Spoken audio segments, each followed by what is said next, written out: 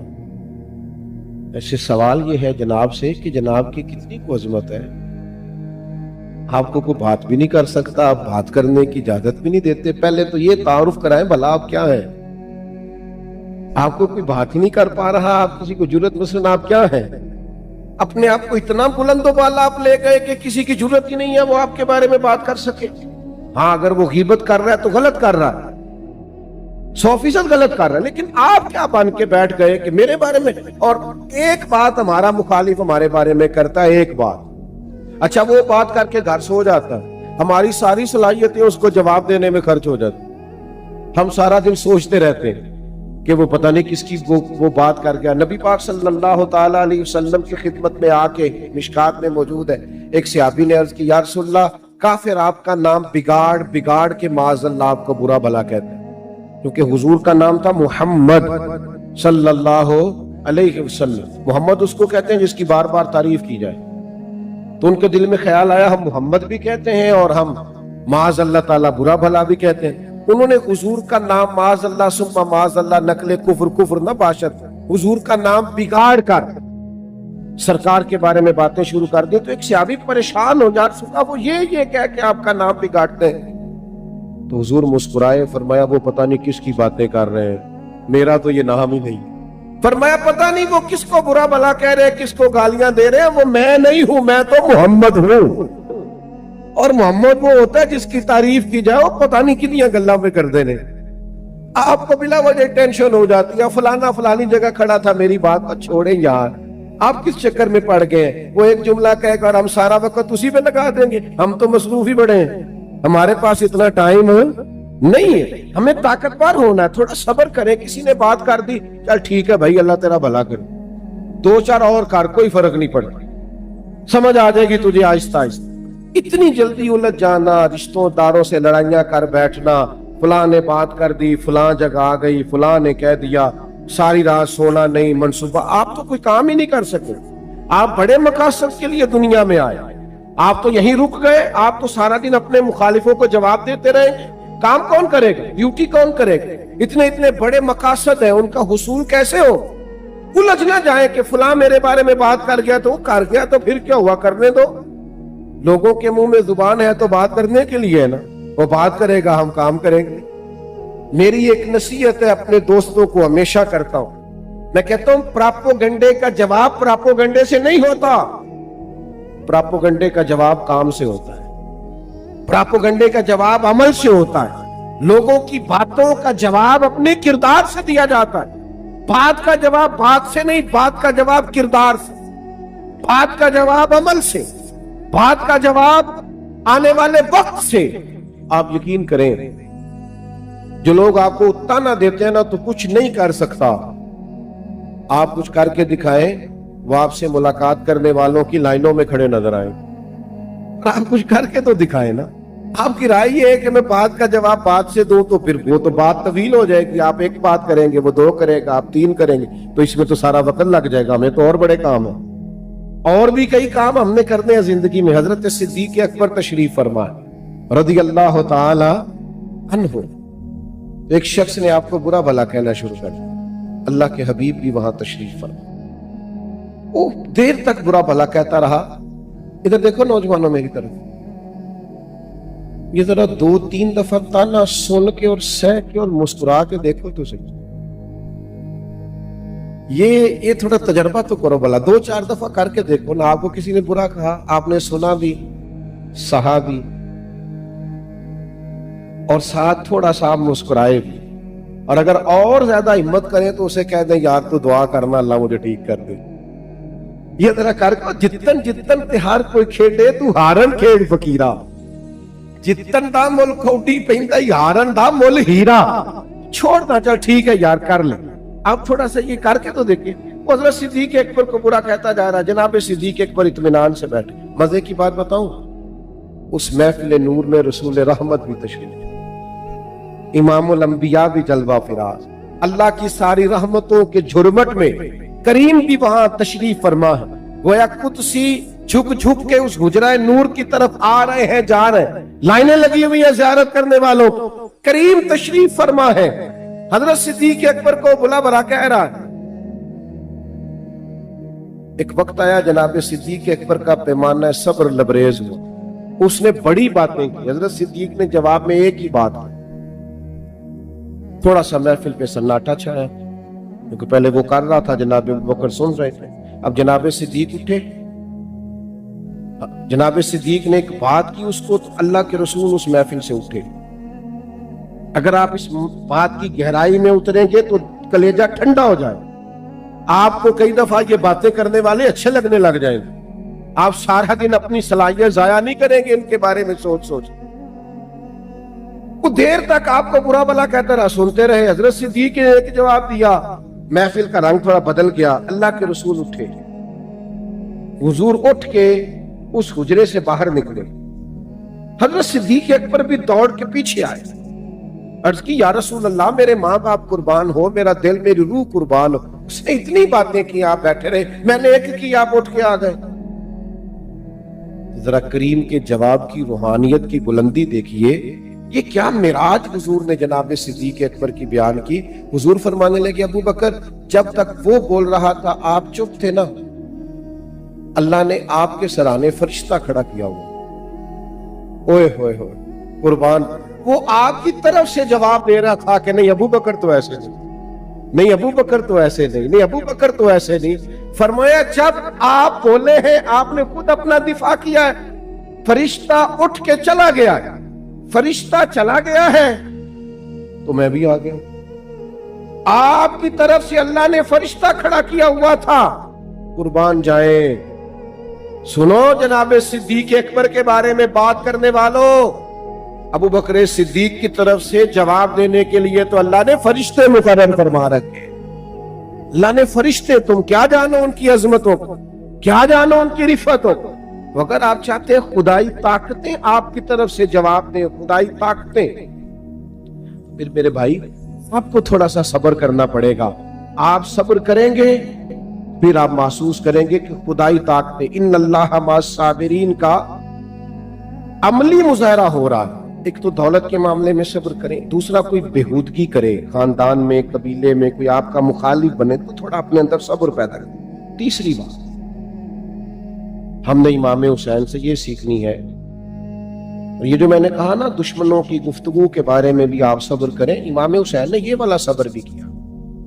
میں نے ایک مرتبہ کہا تھا کہ میرا حسین ابھی کربلا میں ہے.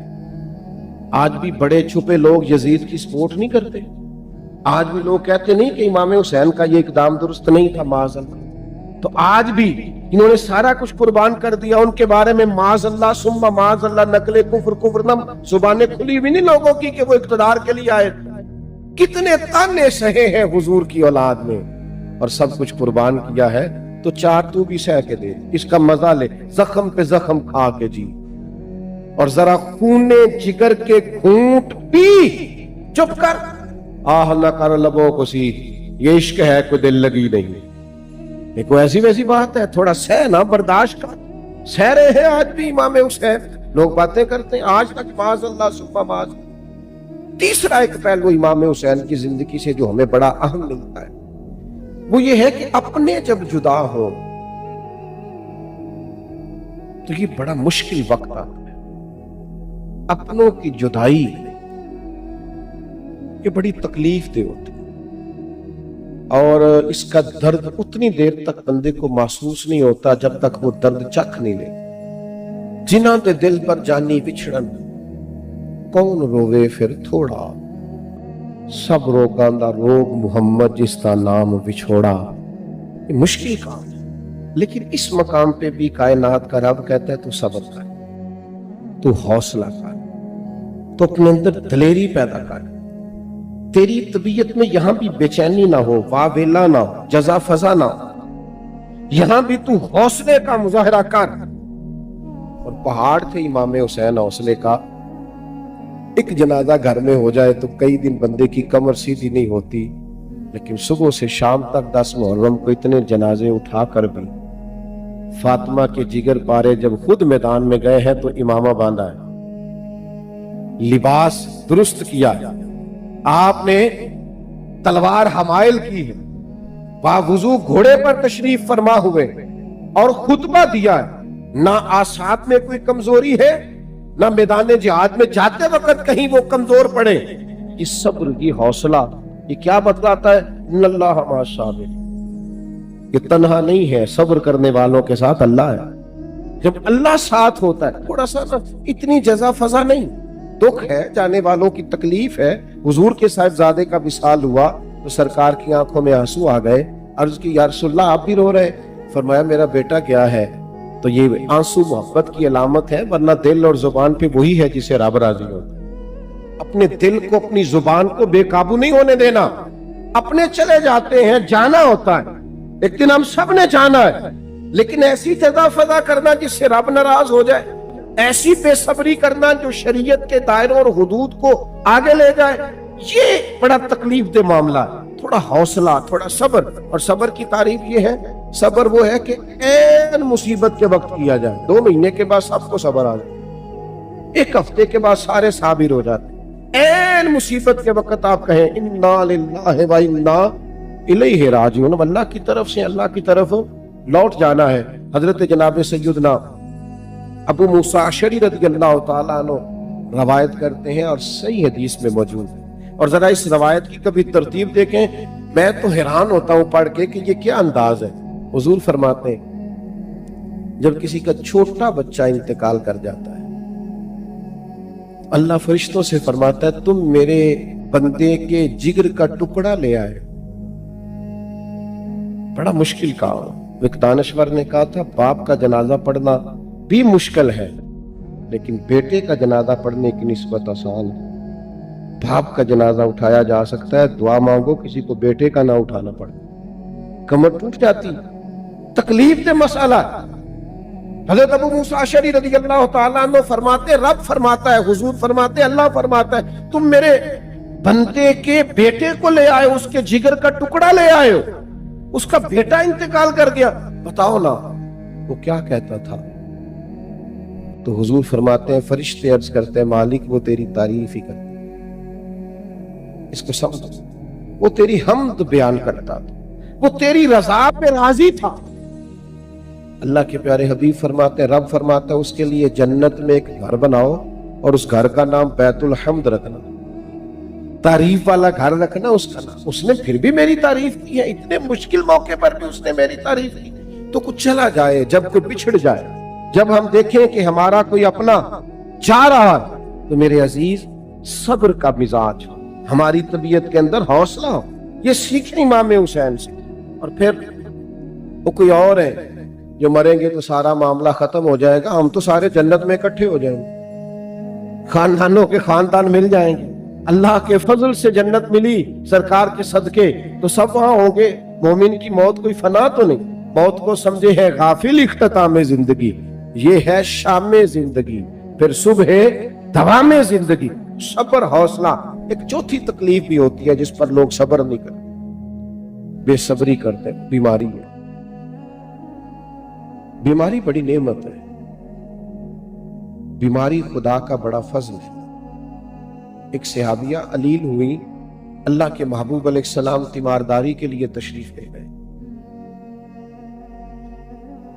تو حضور نے پوچھا کیا ہے؟ عرض کی حضور اللہ اس بخار کا بھلا نہ کرے، اس میں خیر